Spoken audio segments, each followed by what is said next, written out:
What is going on, Earth 2 novice, enthusiasts, and everyone in between? My name is Casey. Thank you so much for joining me for another episode. If this is your first time checking out one of my episodes, I want to invite you to subscribe and turn on those alert notifications so you don't miss out on any of my future content.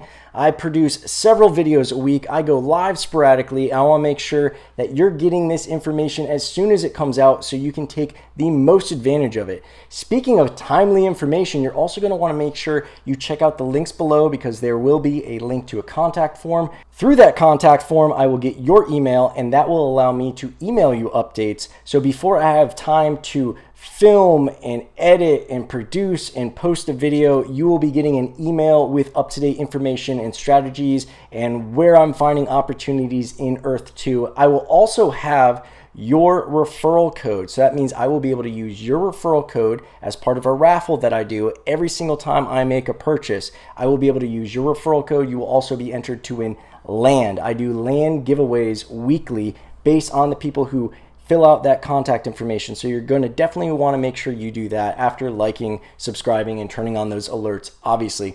If you find my content useful, I would be so appreciative if you were to use my referral code when you make your purchases. It helps support my channel. That helps me keep this content coming, giving you this information so that you don't have to do the research and the digging and all that time and energy and investment that you don't want to be putting into this. I can just feed you the information. How's that sound? That's the partnership we'll have there. So again, thank you so much for tuning in. Let's dive right into it. The question that I'm going to be discussing or answering today is, what would I be doing if I had $1,000 to invest into Earth 2? Now, full disclosure, I actually only started with $200 when I initially started with Earth 2. Now, I am very bullish on Earth 2, so I have put more money into it and I have changed my strategies as I've gone and as I've learned new things and as I've kind of played around in the market, flipping things, seeing what is hot, seeing what works, seeing what the plans are for future developments in the different phases and whatnot. So with all that being considered, that's kind of where I've constructed this $1,000 strategy from. Now, if you're not playing with $1,000, no sweat. I've got a beginner series that not only walks you through all of the concepts, all the information that you need for Earth 2 in a very easy to understand way, but I also have a strategy video if you just have $100. And I would apply that same strategy to anything from, several $100s to several tens of dollars. So check out that video if you're playing with less than $1,000. But at $1,000, things change a bit. Because once you get into several $100s that you can play with, especially right now when things are still so cheap, I would say that the strategy actually becomes more of a twofold strategy. So if you want to check out the beginning concepts where I go into a little bit more detail for the $100 video, check out that $100 video. It'll give you some ideas. But essentially, we'd start the same. We'd start off by focusing on getting some resources. Now, why resources? Well, resources are great because as the game evolves into phase 2, and we may already be in phase 2 by the time you're watching this, maybe phase 3, 4, 5, 6, I don't know what phase we're in right now, but as of the filming of this, we're still in phase 1. As phase 2 rolls out, and again, I explain this in the beginner series so you can understand the phases, the land class, and all that confusing stuff, but as phase 2 rolls out, we will be getting resources, and the resources will introduce another economy within Earth 2. Things that we can buy, sell, trade, make some money off of. So if we're looking for cheap areas where we can get the most bang for our buck and have the highest potential upside, I would say right now, resources is where I would start. I would make sure I have a nice portfolio starting with a good base of resources. What's beautiful about that is I don't have to speculate as to where land is going to be, having the highest advertising value. A lot of times the busiest places that have the highest advertising value are the ones that get bought up quickest. So by having a nice basis of resources, I at least know that there will be a pretty good expectation, a reasonable expectation at least, to have a nice residual inflow of money being generated by those resources that I could then turn around to sell or maybe use to buy and develop some things within Earth 2. Now, I've got some other videos that explain specifically what resources I've been looking at and how to find resources, so check those out. But as with anything that I buy, if I have the option to buy something that's comparable price, I'm always going to be looking at not only the resources, the price, and where it's located, all that other jazz, but also the land class. And again, another video explains the land classes.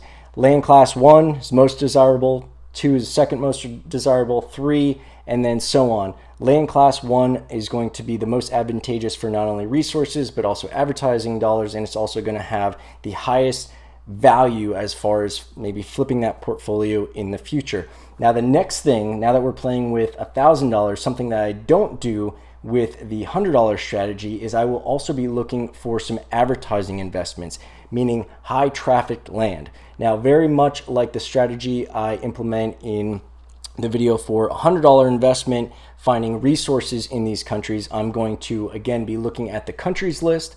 I'm going to be trying to find the top 10 cheapest countries, making sure that the prices are accurate, that they are unrestricted, and I go into why that's so important in that first video. So I won't do that again here. But now, instead of taking that list of 10 and Googling the natural resources of those countries and then Googling the locations of those resources in those countries, I will instead be researching the tourist destinations, the universities, the high traffic areas like train stations, like airports, theme parks, malls, shopping centers, anywhere there's a high volume of people, especially bored people waiting for a flight, people waiting for a train, people waiting to go to their next class, people waiting around in the mall, high amount of people, high amount of bored people. And the next thing I want to be considering is where there's always going to be a change in those people. If I had the option to invest into, like, let's say an airport